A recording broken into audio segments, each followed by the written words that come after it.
Hi friends, welcome to Sharath CTET YouTube channel. ఈరోజు మనం ముందుగా తెలంగాణకు సంబంధించి 4th చాప్టర్ కొత్త పాఠ్యాంశంలో ఉన్నటువంటి సొంత వాక్యాలు అనేది చూద్దాం. ముందుగా ఇక్కడ చూడండి, ఉపాధ్యాయుడు చెప్పే పాఠాన్ని చెవి వారిచ్చి వినాలి. చెవి వారిచ్చి అంటే ఇక్కడ శ్రద్ధగా వినాలి అని అర్థం అనమాట. శ్రద్ధగా అంటే ఇక్కడ ఎగ్జాంపుల్ చూడండి, నేను మా అమ్మ చెప్పే మాటలు చెవి వార్చి వింటాను అంటే అమ్మ చెప్పే మాటలు శ్రద్ధగా వింటానని అర్థం అనమాట. సెకండ్ వన్ చూడండి, చిరుత పులులు గవిన్లలో నివసిస్తాయి. గవిన్లో అంటే గుహలు అనమాట. మనం ఒక ఎగ్జాంపుల్ రాసాం చూడండి, సింహాలు గుహలో నివసిస్తాయి. అంత సింపుల్ ఎగ్జాంపుల్. తర్వాత థర్డ్ వన్ చూడండి, కుటిల వాజితనం పనికిరాదు అంటే మోసపు బుద్ధి పనికిరాదు అనమాట. చూడండి, కొంతమంది కుటిల వాజితనంతో బాధ పెడతారు అంటే ఇతరులు బాధ పెడతారనమాట. పొలిమేర, మా ఊరి పొలిమేరలో పంట పొలాలు ఉన్నాయి. మామూలుగా మనం కనుక గమనిస్తే ఊరి పొలిమేరలో ఆంజనేయ స్వామి గుడి ఉంటుంది. నేను ఇక్కడ ఎగ్జాంపుల్ అదే రాశాను, మా ఊరి పొలిమేరలో ఆంజనేయ స్వామి గుడి ఉంటుంది. ఓకేనా, ఇక్కడ వరకు. నెక్స్ట్ చూడండి, నెక్స్ట్ పర్యాయపదాలు. పర్యాయపదాలు చూడండి, అక్కడ ఆల్రెడీ పర్యాయపదాలు మనకి ఇచ్చారు, మనం అండర్లైన్ చేయాలంతే. ఇక్కడ వచ్చేసి పెయ్యి అన్నది కదా, రోజు పెయ్యి కడుక్కోవాలి. పెయ్యి అంటే ఏంటి, శరీరం కడుక్కోవాలి అంటే శుభ్రం చేసుకోవాలి. లేకపోతే మేను వాసన వస్తుంది అంటే శరీరం వాసన వస్తుంది అనమాట. దేహం నిండా ఈగలు ముసురుతాయి అంటే శరీరం నిండా ఈగలు వచ్చేస్తాయి అనమాట మనం శుభ్రపరచుకోకపోతే. సెకండ్ చూడండి, మనుషులు నీళ్లు దొరకక తావుల్లా నివసిస్తారు. సరుకులు అమ్మే చోటులకు దగ్గరుంటారు. అందమైన ప్రదేశాలకు ఇష్టపడతారు. తావు అంటే ఏంటి, ఇక్కడ మార్గం అనమాట. మనుషులు నీళ్ళు లేకపోతే తావుల్లో నివసిస్తారంటే మార్గంలో నివసిస్తారనమాట. సరుకులు అమ్మే చోటులకు దగ్గర ఉంటారు. చోటు అంటే మార్గం, దారి, బాట, ప్రదేశం అనమాట. ప్రదేశం అనే పర్యాయపదాలు వస్తాయి. నెక్స్ట్ చూడండి, ఇక్కడ ప్రకృతులు వికృతులు. ప్రకృతులు వికృతి వచ్చేసి సముద్రం అంటే మనకు ఆల్రెడీ తెలుసు. సముద్రం అంటే ఏంటి, సంద్రం అనమాట. సముద్రం అంటే సంద్రం అని అర్థం. అదేవిధంగా అదేరువు. అదేరువు అంటే ఏంటి, అదేరువు అంటే ఆధారం. అదెరువు అంటే ఆధారం. అదేవిధంగా థర్డ్ వన్ ఏంటి, శిఖ. శిఖ అంటే సిగ అని అర్థం అనమాట. విద్య అని ఉంది. విద్య అంటే ఏంటి, విద్యే అని అర్థం అనమాట. అదేవిధంగా పయనం. పయనం అంటే ఏంటి, మీరు ఈజీగా గెస్ చేయొచ్చు. ఇక్కడ పయనం అంటే ఏముంది, ఇక్కడ చూడండి, పయనం అంటే ప్రయాణం అని అర్థం అనమాట. పయనం అంటే ప్రయాణం అని అర్థం. ఇంకోసారి ఈజీగా చెప్తాను చూడండి, విద్య అంటే విద్యే, ప్రయాణం అంటే పయనం, సంద్రం అంటే సముద్రం, శిఖ అంటే సిగ, అదేవిధంగా అదెరువు అంటే ఆధారం అని అర్థం అనమాట. ఇక్కడ ప్రకృతుల వికృతుల్లో నేను ఇక్కడ ఆల్రెడీ ప్రయాణం అనేది చాలా ఇంపార్టెంట్, అదేవిధంగా సముద్రం అనేది చాలా ఇంపార్టెంట్ అనమాట. బోర్డు పాయింట్ ఆఫ్ వ్యూలో ఈ రెండు కొంచెం ఎక్కువ చదవాలి, ఎక్కువ గుర్తుపెట్టుకోవాలి. అదేవిధంగా జాతీయాలంటే చూడండి, జాతీయాలంటే ఊత పదాలలాగా అనమాట. జాతీయాలంటే ఊత పదాలలాగా. మీకు జస్ట్ జాతీయాలంటే ఏ అర్థంతో వాడతారో గుర్తుపెట్టుకుంటే చాలన్నమాట. నక్షత్రకుడు అంటే వెంబడిబడి పీడించేవాడు. నక్షత్రకుడు అంటే వెంటబడి పీడిస్తూ ఉంటారు కదా కొంతమంది, నా దగ్గర లేదన్నా సరే ఇవ్వు అని పీడిస్తారు కదా, ఆ విధంగా నక్షత్రకుడు అనమాట. నిండుకొన్నది, ఇక్కడ చాలా కన్ఫ్యూజ్ అవుతారు. నిండుకొన్నది అంటే ఖాళీ అనమాట. నిండుకొన్నది అంటే ఏమి లేదు అని అర్థం. బోర్డు పాయింట్ ఆఫ్ వ్యూలో వెరీ వెరీ ఇంపార్టెంట్. నిండుకొన్నది అంటే అందరూ అనుకుంటారు ఫుల్గా ఉంది అని అనుకుంటారు, కానీ నిండుకొన్నది అంటే ఖాళీగా ఉందని అర్థం అనమాట. తర్వాత దడిగట్టు. దడిగట్టు అంటే రక్షణ కల్పించు. దడి అంటే ఏంటి, షెల్ఫ్ అనమాట. చుట్టూ మనకు ఒక షెల్ఫ్ లాగా కడతాం. దడి అంటే ఇంతకుముందు ఇంటి చుట్టూ కొబ్బరి మట్టలతోనూ తాటేకులతోనూ దడి కట్టేవాళ్ళు అనమాట, కాంపౌండ్ వాళ్ళలాగా. దాన్ని దడి అంటారు. నిప్పుకలు శరుగంగ. నిప్పుకలు శరగంగ అంటే మిక్కిలి కోపం అనమాట. కొంతమంది కోపం వచ్చేటప్పుడు కళ్ళు పెద్దవి చేసి కళ్ళు ఎర్రవి చేసి చూస్తారు చూడండి, చూసారా, దాన్నే నిప్పుకలు శరుగంగా అంటే నిప్పులు కళ్ళు జరుగుతున్నాయి అంటారు కదా, కళ్ళు నిప్పులు జరుగుతున్నాయి అంటారు కదా, ఆ విధంగా అనమాట. అయితే ఇక్కడ ఫస్ట్ మీకు ఎక్కడ గసడదావాదేస్తుంది అంటే ఎక్స్ప్లెయిన్ చేస్తాను. అదేవిధంగా ఆల్రెడీ నేను వైట్ బోర్డు మీద ఎక్స్ప్లెయిన్ చేశాను, అది నేను వీడియో మధ్యలో కానీ లేదంటే ఈ సొంతలు ఇక్కడ ఎక్స్ప్లెయిన్ చేసిన తర్వాత నేను క్లారిటీగా అక్కడ ఎక్స్ప్లెయిన్ చేశాను. మీరు ఇది చూసి అది విన్నా లేదంటే అది చూసి ఇక్కడికి వచ్చినా సరే మీకు క్లారిటీగా అర్థమైపోతాయి. ఇక్కడ చూడండి, ప్రాణాలు కోల్పోవు అంటే ప్రాణాలు ప్లస్ కోల్పోవు అని విడ తీసుకుంటాం. ఇక్కడ లూ ఉంది కదా, లాస్ట్ పదంలో లూ అంటే ఏంటి, గసడదవాదేశ సూత్రం ఏంటంటే ప్రథమ మీది పరుషములు. ప్రథమ అంటే డూమూవులు అనమాట. డూమూవులు అంటే ఈ 4 అక్షరంలో ఏదో ఒక అక్షరం ఇక్కడ ఉండాలి. ఇక్కడ ఉన్నప్పుడు దీనికి పరుషాలు పరం అవుతాయి. పరుషాలు అంటే ఏంటి? క, చ, ట, త, ప పరుషాలు అనమాట. ఈ కచ్చట తప్పలకి ఏమొస్తాయి అంటే గ, స, డ, ద, వలు వస్తాయి అనమాట. ఇక్కడ కా వచ్చింది కాబట్టి ఏం రావాలి? గా రావాలి. అదే చా వస్తే సా రావాలి. అదే టా వస్తే డా రావాలి. అదే తా వస్తే దా రావాలి. పా వస్తే వా రావాలి. ఈ విధంగా అనమాట. ఈ విధంగా కోల్పోవు అంటే కసడ దవాదేశంది. అదేవిధంగా మూట గట్టు అని ఉంది. మూట ప్లస్ కట్టు అని ఉంది. ఇక్కడ టా అనేది వచ్చింది.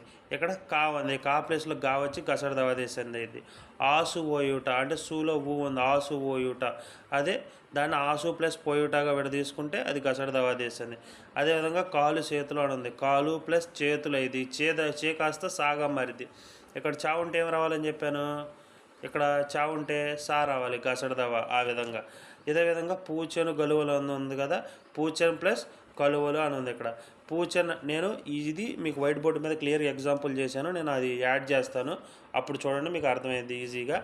అదేవిధంగా ఇక్కడ వృద్ధి సంధి కూడా, ఇక్కడ వృద్ధి సంధి ఎగ్జాంపుల్స్ ఉన్నాయి కదా. ఎన్ని ఎగ్జాంపుల్స్ అయినా తీసుకోండి.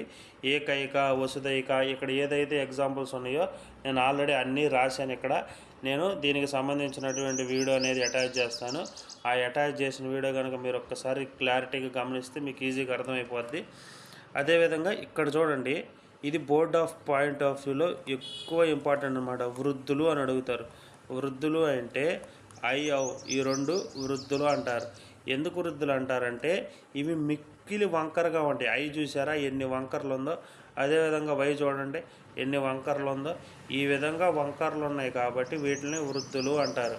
మనకు బోర్డు పాయింట్ ఆఫ్ వ్యూ ఎగ్జామ్లో వృద్ధులు అని ఇచ్చేసి కింద ఏఐలు, ఐఓలు, ఓ ఔలు ఈ విధంగా ఇచ్చేస్తాడనమాట. క్లారిటీగా గుర్తుపెట్టుకోవాలి బాగా. మనకి ఫస్ట్ అయ్యి రెండో ఓ ఈ రెండు మాత్రమే వృద్ధులు. ఇంకా మిగిలిన ఏమి ఇచ్చినా సరే వృద్ధులు కాదు.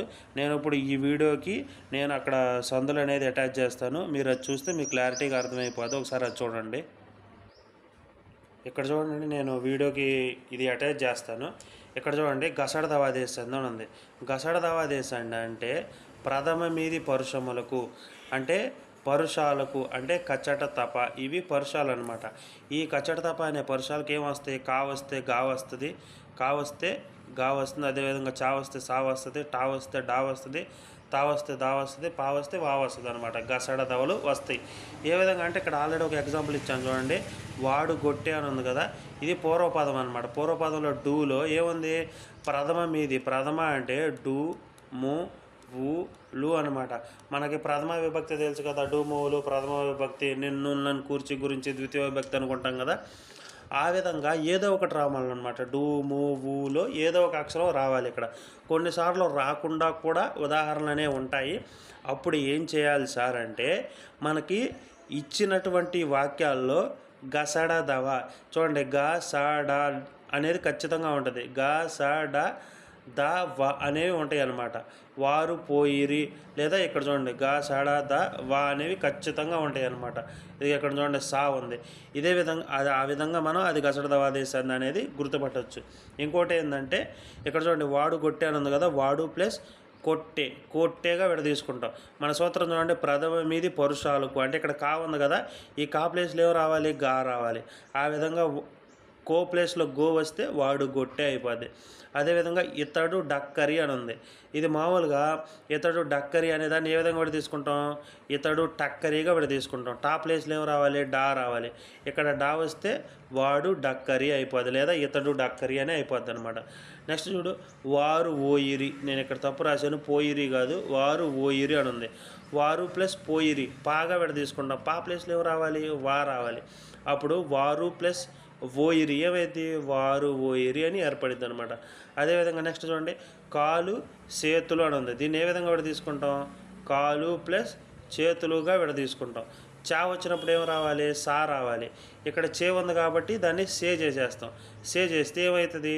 కాలు చేతులు అయిద్ది అనమాట. కాలు చేతులు అనే రూపం ఏర్పడిద్ది. ఊరు వల్లెలు ఉంది కదా. ఇక్కడ ఊరు ప్లస్ పల్లెలుగా తీసుకుంటాం. ఇక్కడ పా వస్తే ఏం రావాలి? వా రావాలి. కాబట్టి ఇక్కడ పా ప్లేస్లో వా వస్తే ఊరు వల్లెలు అనేది. అదేవిధంగా అతడు గలవారు అంటే చూడండి, అతడు ప్లస్ కలవారు అనిగా రాసుకుంటాం. కా వస్తే ఏం రావాలి? గా రావాలి.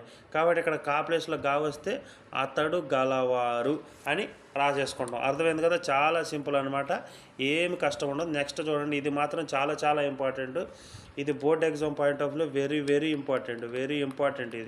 ఈ సంధిని ధృత సంధి అంటారు లేదా సరళాదేశ సంధి అని అడుగుతారు.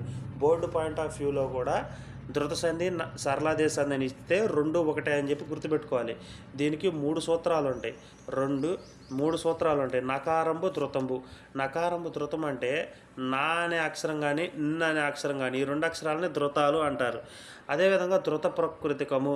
ధృత ప్రకృతికం అంటే నేను ఇక్కడ ఇచ్చాను చూడండి, ఏదైనా ఒక పదం పక్కన ఏదైనా ఒక పదం చివర న్ కానీ లేదంటే చూడండి, ఇంకొక ఎగ్జాంపుల్ రాస్తున్నా, రాముడును అని ఉంది. ఏదైనా ఒక పదం చివర అంటే ఈ పర్టికులర్గా లాస్ట్ అక్షరం న్ కానీ ను కానీ ఉంటే దానిని ధృత ప్రకృతికము అంటారు. ధృత ప్రకృతికము మీది పరుషానికి సరళములగు అంటే ఇవి పరుషాలు, ఇవి సరళాలు అనమాట. ఇవి పరుషాలు, లెఫ్ట్ సైడ్లో ఉండే పరుషాలు. ఓకే, తర్వాత 3వ సూత్రం చూడండి, ఆదేశ సరళమునకు ముందున్న ధృతము బిందు సంశ్లేష విభాషణకు.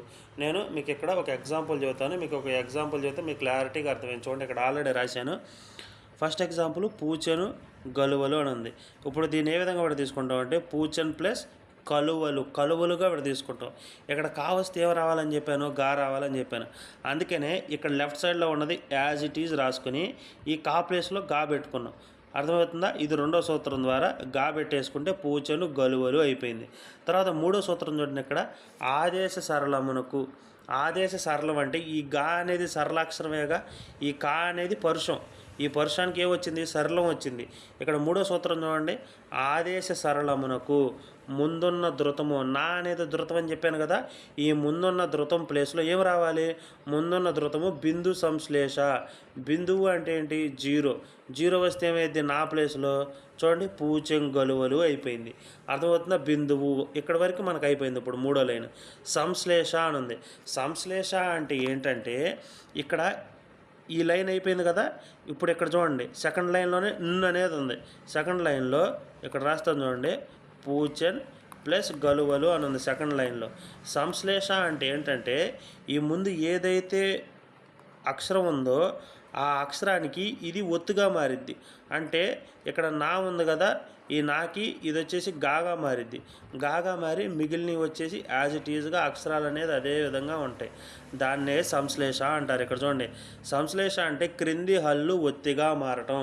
అంటే రైట్ సైడ్ ఉన్న ఏ అక్షరం అయితే ఉంటుందో ఆ అక్షరం దాని ముందు అక్షరానికి ఒత్తుగా వచ్చి చేరిద్ది. ఏ విధంగా చేరిద్దో నేను ఇంకొక ఎగ్జాంపుల్ చెబుతాను. చూడండి, ఇక్కడ తోచెను జుక్కలు అని ఉంది మనకి. దీన్ని ఏ విధంగా కూడా తీసుకుంటాం, చుక్కలుగా కూడా తీసుకుంటాం. అప్పుడు చా ప్లేస్లో మనకి ఏం రావాలి, ఎందుకంటే ఇక్కడ చా ప్లేస్లో ఏం రావాలి, జా రావాలి. ఇక్కడ ఆల్రెడీ చూ ఉంది కాబట్టి దాన్ని మనం జూగా రాసుకుంటాం. తోచెన్ ప్లస్ జుక్కలు అని ఉంది. ఇక్కడ ఈ నా ప్లేస్లో ఏం రావాలి, మనకి 0 రావాలి. 0 వచ్చేసింది. తర్వాత సంశ్లేష అంటే ఏం చెప్పాను, ఇక్కడ ముందు ఏ అక్షరం అయితే ఉంటుందో ఆ అక్షరానికి ఈ జా అనేది ఒత్తుగా చేరుతుంది.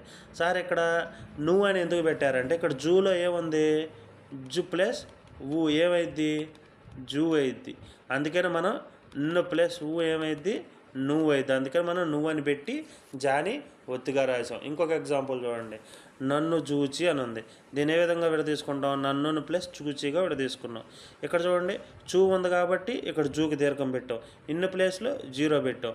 తర్వాత ఇక్కడ నా ఉంది కదా, ఇక్కడ దీర్ఘం ఉంది, జూకి దీర్ఘం ఉంది కాబట్టి ఇక్కడ నా కొత్తం ఇస్తే నువ్వు పెట్టి ఈ జాని ఇక్కడ జా ఒత్తుగా పెట్టేసాం. అర్థమవుతుంది కదా, చాలా ఈజీ. మీరు కష్టం అనుకుంటారు, క్లారిటీగా కరెక్ట్గా వింటే చాలా ఈజీ. తర్వాత చూడండి చేసే డక్కు అని ఉంది. ఇది కూడా అంతే, చేసన్ ప్లస్ టక్కు అని ఉంది. కచట తప్ప, క చ ట త ప.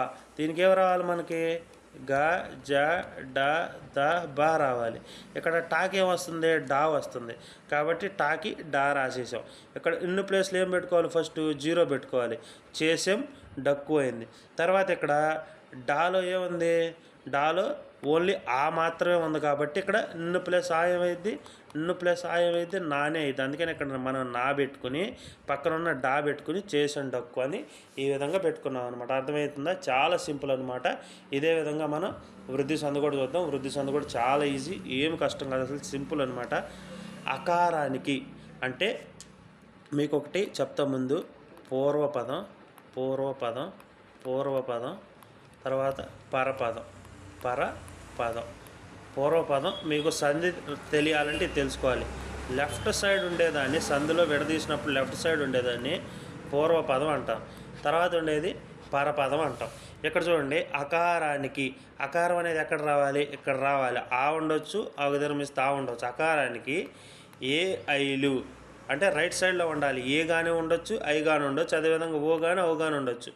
అంటే అకారానికి ఏ ఐలు పరమైతే ఐకారమే వస్తుంది, ఓ ఔలు పరమైతే ఔకారమే వస్తుంది. అదేవిధంగా వస్తుంది, ఏకాదేశంగా వస్తుంది అనమాట. అర్థమవుతుందా? నేను మీకు ఎగ్జాంపుల్ చెబితే ఈజీగా అర్థమైతే చూడండి. వసుదైక అని ఉంది. దాన్ని ఏ విధంగా కూడా తీసుకుంటాం? వసుధ ప్లస్ ఏకాగా విడదీసుకుంటాం. ఏకాగా విడదీసుకున్న తర్వాత ఇక్కడ చూడండి, మనకి ఇక్కడ ఏముంది? దాలో ఆ ఉంది. మనకు లెఫ్ట్ సైడ్ ఏం రావాలని చెప్పి ఆ కానీ ఆకు దీర్ఘమిస్తే ఆగా కానీ రావాలని చెప్పి వచ్చింది. రైట్ సైడ్ ఏం రావాలి? ఏ కానీ ఐ కానీ ఓ కానీ అవును కానీ ఈ నాలుగిట్లో ఏదైనా రావచ్చు. ఆల్రెడీ మనకి ఏ వచ్చింది. ఏ వచ్చి ఏం రావాలని చెప్పాను? ఐ రావాలని చెప్పి ఐ వచ్చింది. ఇప్పుడు మనకి ఇక్కడ వసుధ ప్లస్ ఏకా అని ఉంది. దాన్ని మనం చూడండి, ధ అనే అక్షరం ఉంది. దాన్ని మనం ఈ విధంగా చేయాలి, దైగా చేయాలి. అంటే మీరు ఇక్కడ చూడండి, ది ప్లస్ ఐ ఏమైద్ది? మనకి ఇక్కడ ఐ వచ్చింది కదా, ది ప్లస్ ఐ ఏమైద్ది? దై అయిద్ది. కాబట్టి వసుదైక. సేమ్ అదేవిధంగా దేవైశ్వర్యం అని ఉంది. దేవ ప్లస్ ఐశ్వర్యం. మనకి ఇక్కడ లెఫ్ట్ సైడ్ ఆనే రావాలి. రైట్ సైడ్ ఏమి రావాలి? ఏ ఐ ఓ ఔ ఏదైనా రావచ్చు. ఏ ఐలు కనుక వస్తే ఐ వస్తుంది. ఇక్కడ మనకు ఐ వచ్చింది కాబట్టి ఐఏ ఉంటుంది. కాబట్టి దేవ ప్లస్ ఐ ఏమైంది? దేవైశ్వర్యం అయింది అనమాట. అదేవిధంగా నెక్స్ట్ వన్ చూడండి, ఏకైక అని ఉంది. ఏకా ప్లస్ ఏక. ఇక్కడ ఏమొచ్చింది? మనకి ఆ వచ్చింది. అదేవిధంగా ఇక్కడ ఏమొచ్చింది? ఏ వచ్చింది.